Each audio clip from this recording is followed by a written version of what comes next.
त्यस्ता कुराबाट डराउनेवाला माधव नेपाल होइन। त्यस्ता कुराबाट तर्सिने मान्छे माधव नेपाल होइन। बहुदलीय व्यवस्थामा पार्टी चाहिने भएको हुनाले यो पार्टी र यो पार्टी संगठनबाट र पार्टी आन्दोलनबाट मैले अहिले खुट्टा कमाएर भाग्नुपर्ने अवस्था आइसकेको छैन।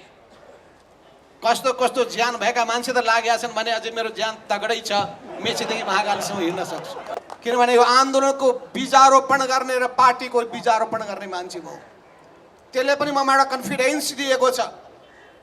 यो देशका धेरै धेरै आन्दोलनमा म प्रत्यक्ष रूपमा सहभागी भएको छु। समय कम छ। सर्वोच्च अदालतले भन्यो 2075 साल जेठ 3 गते पार्टी एकता भन्दा पहिलेको अवस्थामा दुईटै पार्टीहरू फर्क र हामी के भनिरहेका छौँ भने 2075 साल जेठ 2 गतेको अवस्थामा पार्टीलाई फर्काउँ। पार्टीको पुरानो संगठनात्मक संरचनालाई, त्यसको राजनीतिक धारणालाई, त्यसका नेतृत्वलाई, पदाधिकारीलाई, त्यसको सदस्यलाई यथावत रूपमा स्वीकार गरौँ। तर बडो विडम्बना भन्नुपर्छ, हाम्रो प्रधानमन्त्री केपी ओलीजीले बालुवाटारमा गोप्य रूपमा एउटा विशेष भेला बोलाउनु भयो। हामी कसैलाई मसँग जोडिएका महाधिवेशनमा प्रतिस्पर्धामा उत्रेर उहाँलाई मतदान नगरेका जति सबैलाई उहाँले बाइकाट गर्नुभयो, माइनस गर्नुभयो। र एक अचानक विशेष बैठकको नाउँमा 10औं बैठक 11औं बैठक एकै दिनमा आयोजना गरेर हामीलाई 12 गतेको बैठकमा टेलिभिजन मार्फत हामीलाई संवाद पठाउनु। हामीले भने हुँदैन, विधि विधानको पालना गर्नुपर्छ। लोकतन्त्रका मूल्य र मान्यता भनेका के हुन्? विधिको शासन हो। त विधिको शासन पार्टीभित्र पनि लागू हुन्छ, देशमा पनि लागू हुन्छ र समाजमा पनि लागू हुन्छ। र यो तीनटै ठाउँमा लागू गर्ने सिद्धान्तको प्रतिपादन गर्नुभएको थियो मदन भण्डारीले जनताको बहुदलीय जनवाद भनेर। त्यो पार्टीको पनि लोकतान्त्रिकरणको सिद्धान्त थियो, त्यो राज्य सत्ताको पनि लोकतान्त्रिकरणको सिद्धान्त थियो, त्यो समाजको पनि लोकतान्त्रिकरणको सिद्धान्त थियो। त्यसको पालना नभइरहेको देख्दाखेरि म आफै पनि चिन्तित छु। यस अर्थमा तपाईँले भन्नुभयो कि अर्को जुन कदम कस्तो हुनुपर्दथ्यो, अर्को कदम स्वाभाविक लाग्न सक्दछ, अब सरकारबाट हटिदिए हुन्थ्यो भन्ने होला। तर राजनीति सरल रेखाले अगाडि बढ्दैन। सोचे जस्तो हिसाब किताब गरेर पनि हुँदैन। अनेक यहाँ दाउ पेचहरू भइरहेका छन्। यतिकै यहाँ जन्मेका छैनन्। अनेक चाणक्यका नीतिहरू लागू भइरहेका छन्। यतिकै जन्मेका छैनन्। गोयबल्स शैलीको प्रयोग भइरहेको छ। यी सबै कुरालाई ध्यानमा राखेर, सबै दाउ पेचलाई ध्यानमा राखेर राजनीति गर्नेले, सङ्गठन चलाउनेले विचार पुर्याउनु पर्छ। त्यसमा पनि राजनीतिक शास्त्री हाम्रा प्रोफेसर साहबलाई त 1 से 1 थाहा छ, कूटनीतिका कुरा पनि थाहा छ। तैपनि अब नागरिक समाजमा जोडिसकेपछि कुरा कोट्याइहालौँ। त्यही सर्वोच्च अदालतको संवैधानिक इजलासले यो सरकारलाई 76 धारा 76 को 1 को सरकार भनेर परिभाषित गरेको छ र त्यसैको 2 जना न्यायाधीशको चाहिँ निर्णयले यसलाई 76(2) को सरकार भनेर गर्यो। एउटा ठुलो विरोधाभास पनि देखियो र एउटा निकै अप्राकृतिक अस्वाभाविक खालको निर्णय हामी सबैले देख्नु पर्यो, बिहोर्नु पर्यो। एकजना साथीले भन्नुहुन्थ्यो फेरि पनि सर्वोच्च इज सर्वोच्च भनेको त मान्नै पर्ने यो सिस्टममा। हामीले मानेका छौँ तर असहमतिका साथ हामी पुनरावलोकनमा जाँदैछौँ। यो निर्णय सही छैन। यसले प्राकृतिक उसलाई पनि, न्यायालयको स्वतन्त्रतालाई पनि, इजलासका बीचको अन्तर्विरोधलाई पनि उजागर गरेको छ। यसलाई करेक्सन गरिनुपर्दछ भनेर तपाईँले मलाई सुरुदेखि पनि इङ्गित गर्न खोज्नुभयो सरकारको समर्थन फिर्ताको सम्बन्धमा। एउटा भनाइ के हुँदो रहेछ भने विरोधीले जे कुरालाई राम्रो भन्छ हामीले त्यसलाई राम्रो ठान्न हुँदैन रे। विरोधीले जेलाई नराम्रो भन्छ त्यसलाई हामीले सकारात्मक ढङ्गले हेर्नुपर्ने हुन्छ। म यसलाई 2 भागमा बाँडेर हेर्ने गरेको छु। अहिले भर्खरै माधवजीले पनि सङ्केत गर्नुभयो, सम्भवतः मिनेन्द्रजीले पनि सङ्केत गर्न सक्नुहुन्छ। हामीलाई एउटा हिजो असंवैधानिक र अलोकतान्त्रिक कदम भनेर सडकमा भएका साथीहरूले मलाई हत्तरपत्त समर्थन फिर्ता नलिए है भनेर चाहिँ जबरजस्त दबाब छ म माथि। जबरजस्तै छ। यो मैले नाम चाहिँ भन्दिनँ कसैको। हत्तरपत्त समर्थन फिर्ता लिइस् भने त झन् उल्टो पर्छ है भन्ने छ। र मैले भनिराखेको छु नैतिक र राजनीतिक ढङ्गले म अब धेरै दिन पर्खिन सक्दिनँ। मैले जुन सरकारलाई प्रतिगामी भनेको छु त्यसलाई मैले समर्थन गर्न सक्दिनँ, चाहे राजनीति जतासुकै जाओस्।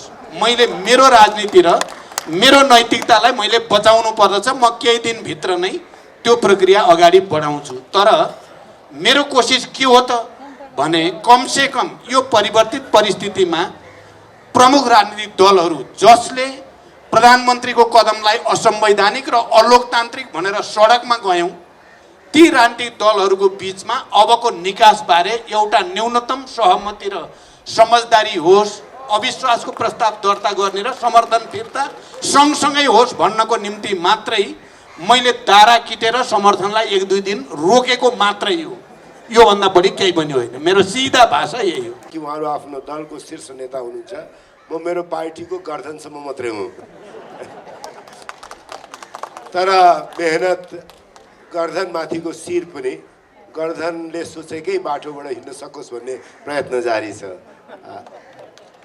म त्यता अब गइनँ। मैले अर्को कुरा तपाईँहरूसँग राख्ने, आज तपाईँहरू जुन नागरिक आन्दोलनमा हुनुहुन्छ त्यसलाई राजनीतिको ठाउँबाट सँगै लामो समयदेखि लिएर हिँडेका एकजना नेता हाम्रो पार्टीको हिजो दिवंगत हुनुभयो। अहिले उहाँको अन्त्येष्टिको कार्यक्रम भइरहेछ, नवीन्द्र राज जोशी।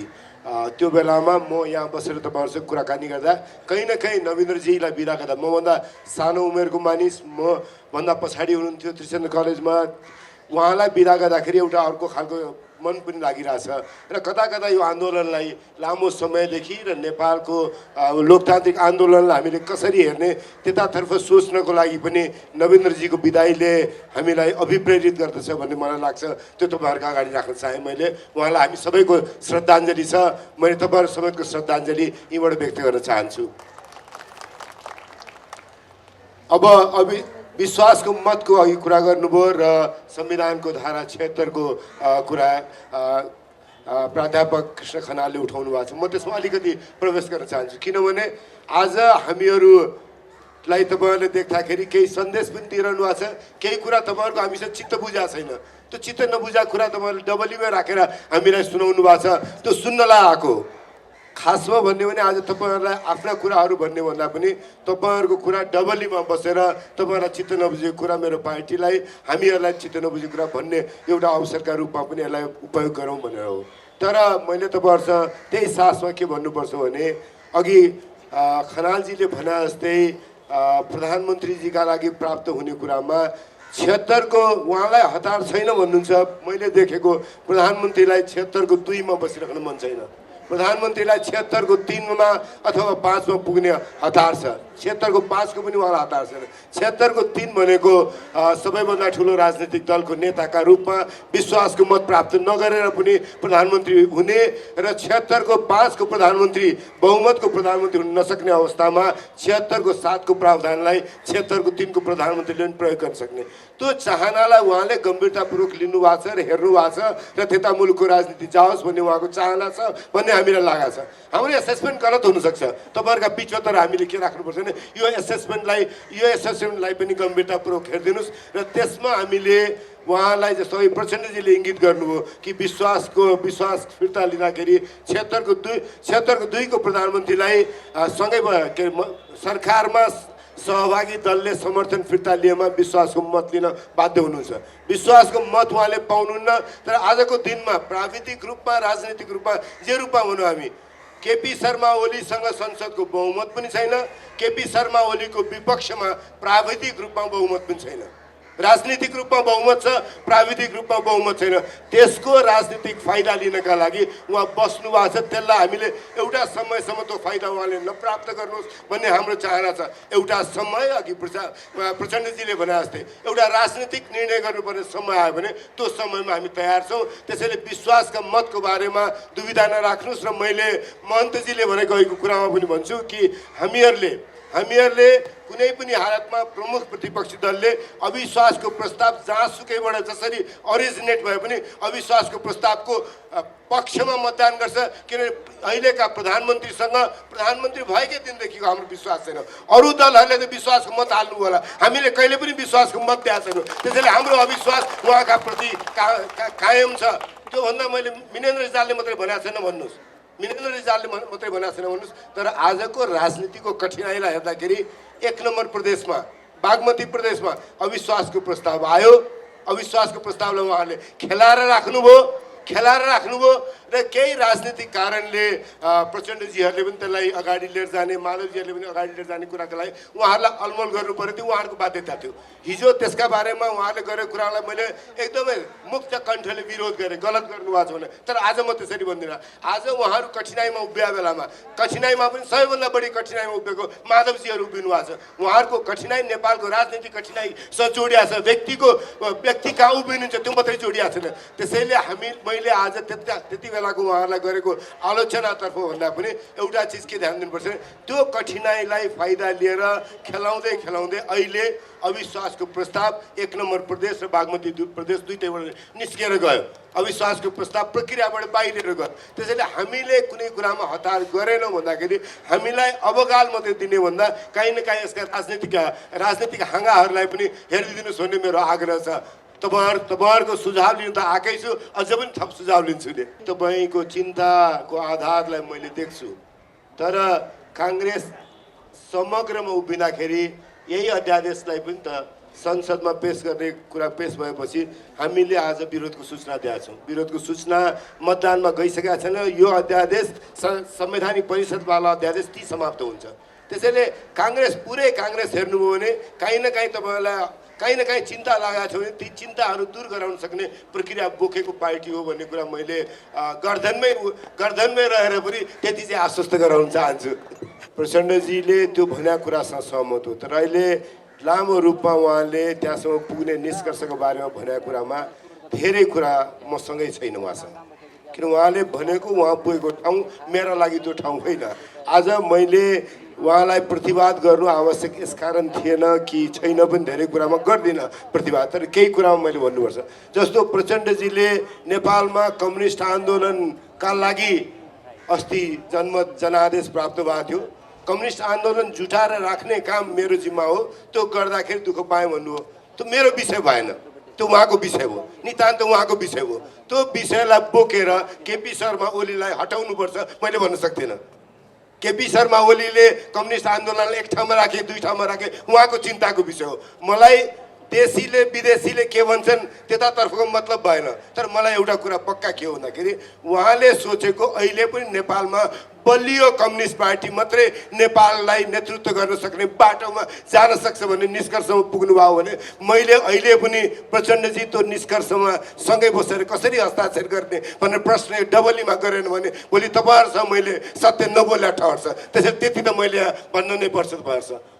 अहिले केपी शर्मा ओलीलाई एउटा ठाउँबाट हामीले हेरौँ।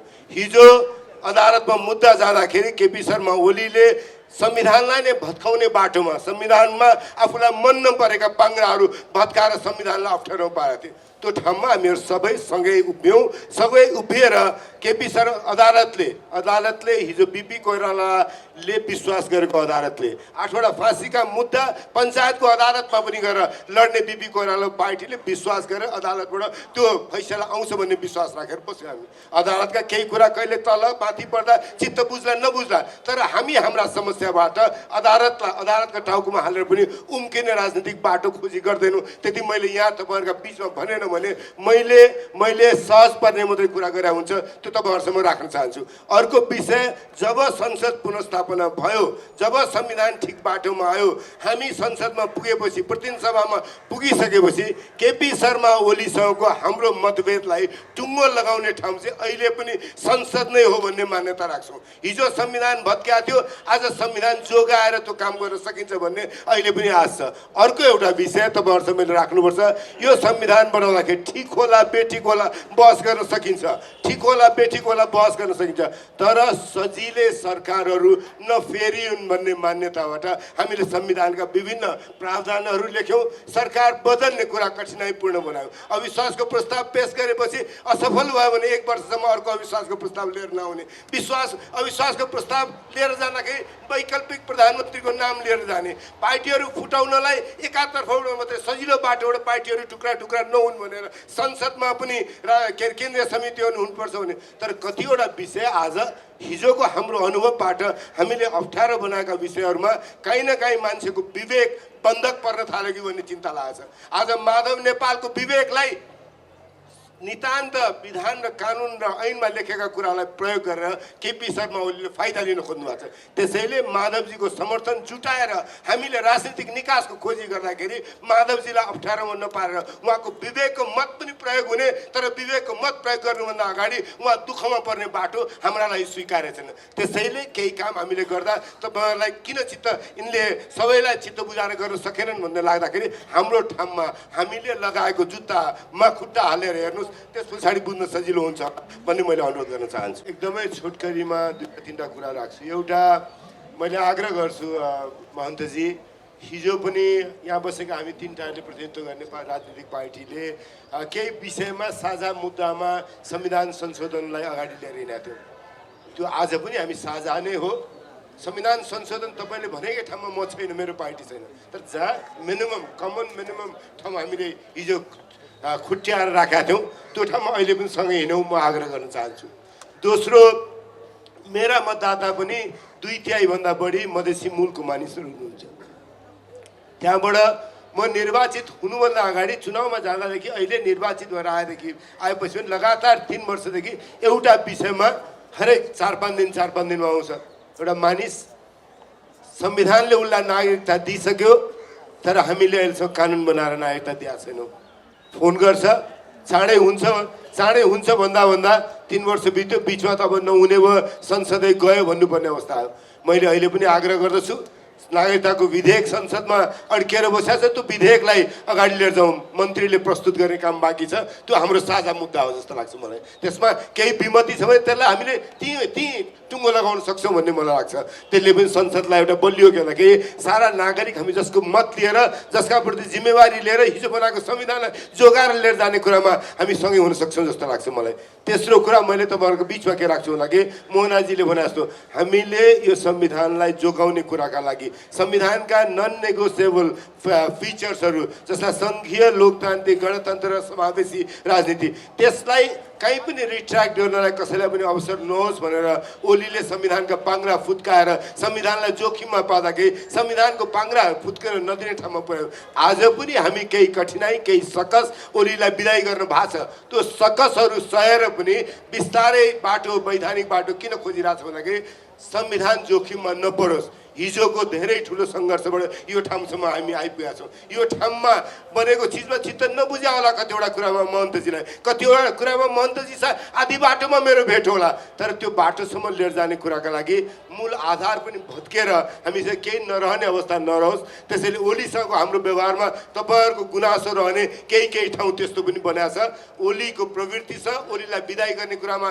तपाईँहरूको आवाजमा साथ छौँ, काङ्ग्रेस साथ छ, तर बाँकी कुराहरूलाई जोखिममा पार्नलाई उनी अगाडि तम्सिने मेलोमा लाग्न नपाउन्, त्यतातर्फ पनि हामी सतर्क छौँ।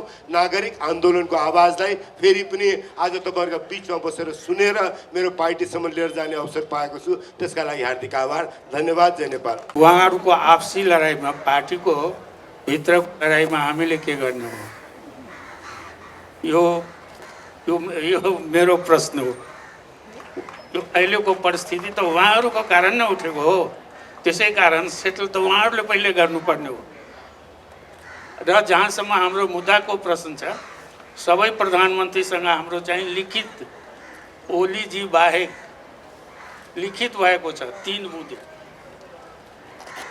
जो आन्दोलनमा परेर आन्दोलनकारी, मधेस आन्दोलन, थरवट आन्दोलन, यसमा परेका, जेलमा जुन परेका छ तिनीहरूको रिहाई गर्ने, मुद्दा फिर्ता लिने र त्यस बापत उहाँहरूलाई समर्थन गरिदिने सरकार बनाउने बेलामा।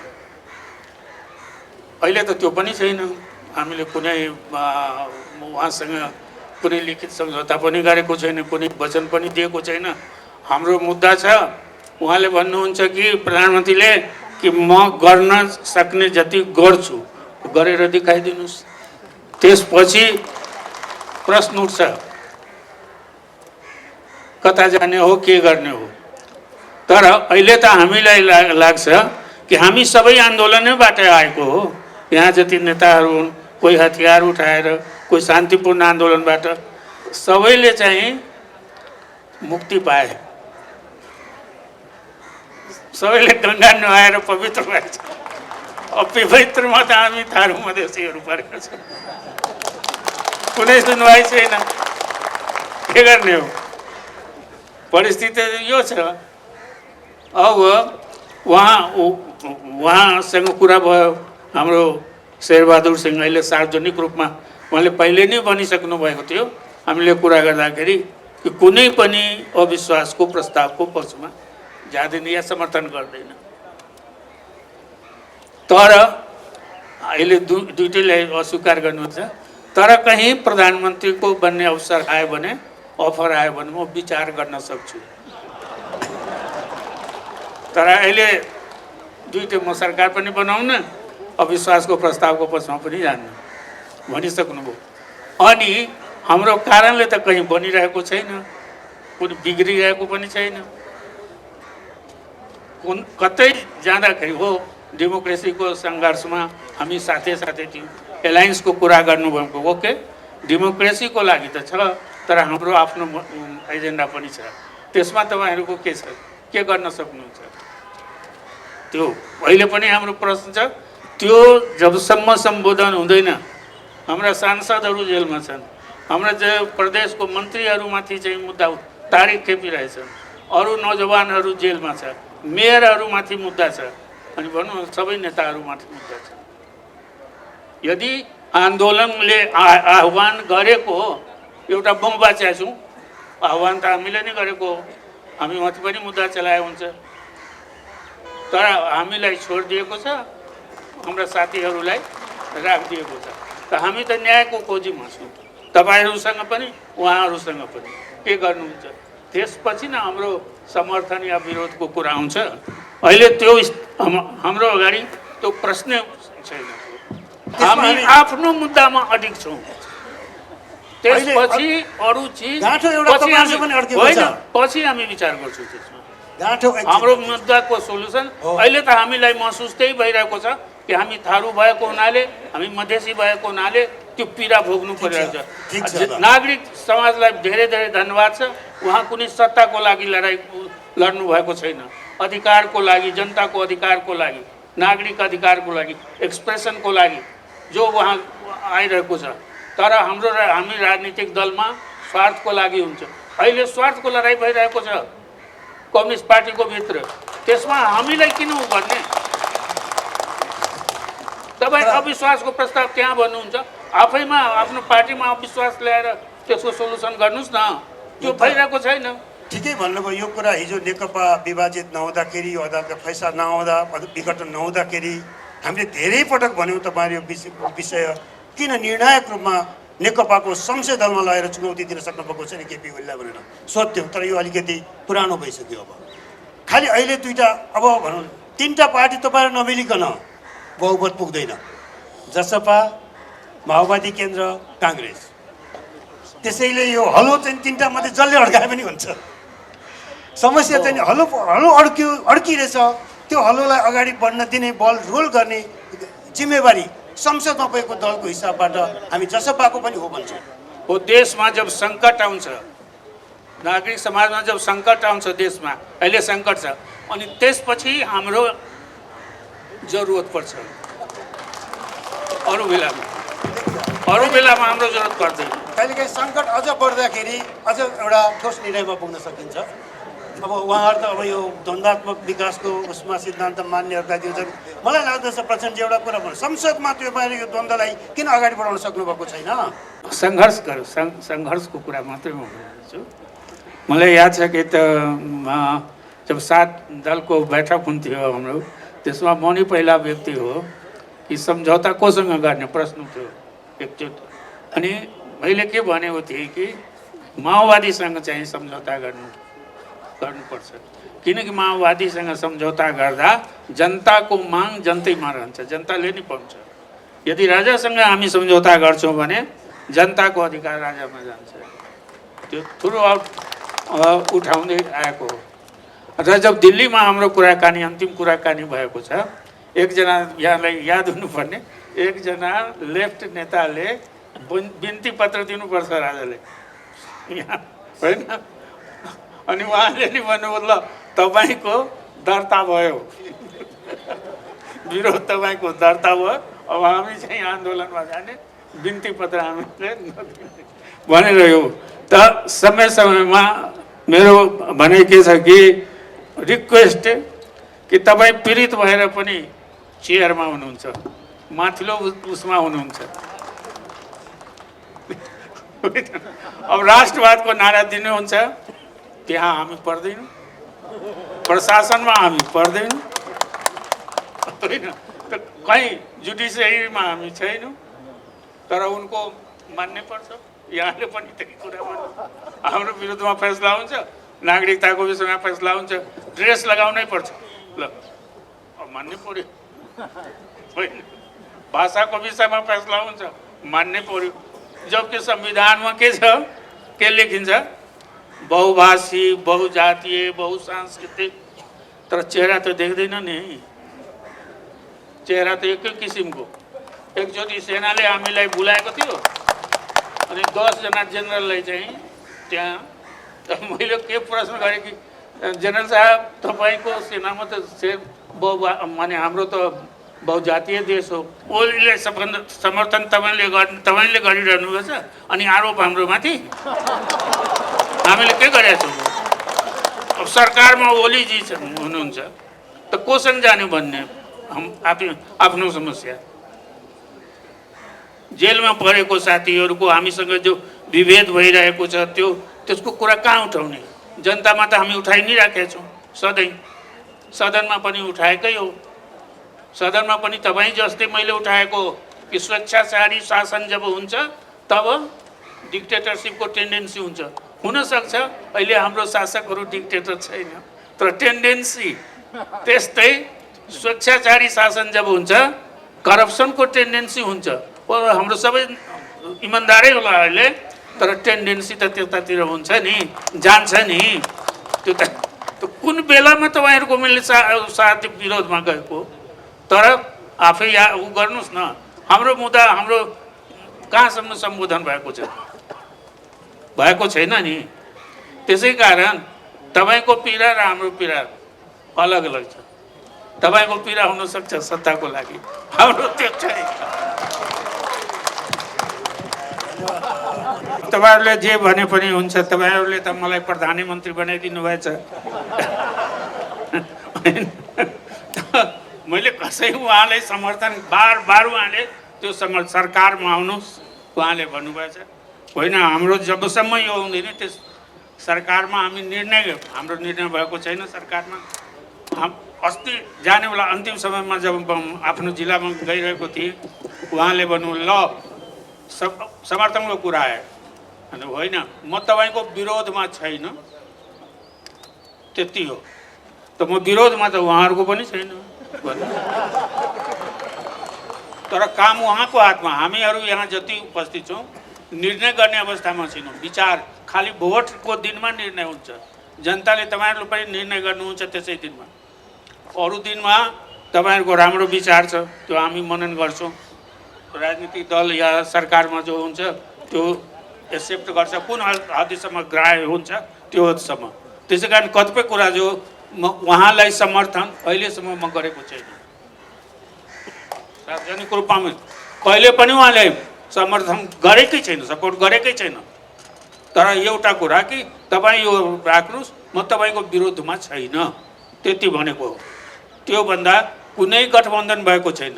मैले त लिखित त्यही दिनु भन्दैन कि लिखित म गर्दैन, धेरै लिखित गरिसके पनि सबैसँग गरिसकेँ। उहाँलाई प्रचण्डजीलाई नै मैले भनेको थिएँ कि मलाई चाहिँ अब चेक होइन क्यास चाहियो उहाँलाई। मतलब अब तपाईँहरू बदलिरहनुहुन्छ, काम हुँदैन, त्यो चेकको कुनै काम हुँदैन, त्यो लिखतको कुनै काम हुँदैन। चेक भनेको त बजाउनु पर्दैन तुरत, त्यो हुँदैन। त्यस कारण त्यही कुरा मैले उहाँलाई ओलीजीलाई पनि भने कि कुनै लिखित म गर्न अवस्थामा छैन, तपाईँ भन्नुहुन्छ कि गर्न सक्छु त गरेर देखाइदिनुहोस्, त्यति अहिलेसम्म हो। अब जहाँसम्म यहाँ ऊ छ डिक्टेटरसिपको विरुद्धमा त हमेसा आखिर आवाज मैले संसदमा पनि उठाएको हो नि, साथीहरूलाई थाहै छ कि स्वेच्छाचारी शासक जब स्वेच्छाचारी हुन्छ त उसको टेन्डेन्सी, अब तपाईँहरूले डिक्टेटरसिप भन्नुहुन्छ ओलीजी त ठिक छ, स्वेच्छाचारी शासकको त्यो टेन्डेन्सी हुन्छ, उहाँले स्वेच्छाचारी भन्नुभएछ। करप्सन, तर ओलीजी आफै भन्नुहुन्छ नो करप्सन, त्यो पनि सुन्नुभयो होला होइन, उहाँले आफ्नो मन्त्रीजीहरूको त मैले के भने कि टेन्डेन्सी हुन्छ, टेन्डेन्सी हुन्छ, उतातिर जान सक्छ, हुन्छ अहिले गएको छैन होला, किन सही कुरा त उनकै हातमा सारा चिज छ, सही कुरा त उहाँले भन्यो। हामीले भनेको कुरा हामी झुठो कुरा भन्छौँ यसको लागि कि उहाँबाट साँचो कुरा होस् न, साँचो कुरा त उहाँ शासन प्रशासन उनको हातमा हो, त हामी कहाँबाट? तपाईँको सद्भाव छ, तपाईँ सबैको सद्भाव छ मेरो प्रति, मलाई थाहा छ। अब मोलीजीको मन्त्रीहरू पनि गएछौँ, त्यो पनि एउटा सद्भाव हो, तर हाम्रो जेलमा परेको साथीले राहतको रूपमा के पायो त? त्यही बोली बाहेकहरू त केही छैन। त्यसै कारण हामी त वास्तविकता रियलिटीमा वास्तविक कुरा चाहन्छु कि सबै आन्दोलन गरेर नै आए। ओलीजी घन्टु भाषण गर्नुहुन्छ मसँग, 14 वर्षको कथा मलाई सुनाउनुहुन्छ कसरी उहाँ 14 वर्ष, त म त्यही भन्छु कि तपाईँ पनि जेलैमा बसेर यहाँ पुग्नु भएको छ। अब हाम्रै साथीहरू किन डेमोक्रेसी त को सङ्घर्ष गरे बेटर लाइफको लागि, त जेल के बेटर लाइफ हो? जेलमा बस्नु अगर बेटर लाइफको त जाउँ हामी सबै, तब त हामी सबै जेलमा जानु पर्यो। त्यति हो। त्यसै यस मामलामा चाहिँ कि कुनै डिक्टेटरको आखिर त्यो राजाको विरोधमा त खुलेआम आवाज लगाएकै हो नि, स्टेजैबाट बोलेको। यो त वास्तविकता हो, कानुनले नै देखाउँछ। जस्तै 33% भनौँ न आरक्षण छ, त्यो आरक्षण आफैले देखाइरहेको छ नि इक्वल छैन होइन, जनसङ्ख्या अनुसार चाहिँ समावेशी हुनुपर्ने हाम्रो ऊ नै छ, हाम्रो आन्दोलनको जुन ऊ थियो, त्यो त अहिले भएको छैन होइन। नागरिकता कानुनमा पनि विभेद देखिन्छ महिला र पुरुषमा। त कतिपय कानुनहरू आन्दोलन आइडेन्टिटी र आइडेन्टिटीको छ, किनकि आइडेन्टिटीको आधारमा विभेद हुँदै आएको छ, त्यसको अन्त हुनुपर्छ। आन्दोलनको एजेन्डा थियो त्यस तरह होइन, कतिपय काम भएको छ, अगाडि बढ्ने प्रयास छ, तर अहिले पनि इक्वालिटी छैन समाजमा, किनकि जो सामाजिक दृष्टिकोणले हो आर्थिक दृष्टिकोणले हो पछाडि छ, त उसलाई जबसम्म पुस गर्दैन ठाउँमा पुर्याउँदैन आफ्नै बलमा पुग्ने त्यहाँ अवस्था। कानुनले केही अवरोध छ, कहीँ कानुनले नै अवरोध गरेको छ, अरू ठाउँमा चाहिँ समाजको जो ट्रेडिसनल भ्यालु छ त्यस भ्यालुजबाट पनि समाज बाँधिएको छ, त्यसलाई पनि तोड्नुपर्छ। त त्यो स्थिति छ, त्यसै कारण उहाँको भनाइ सही नै हो।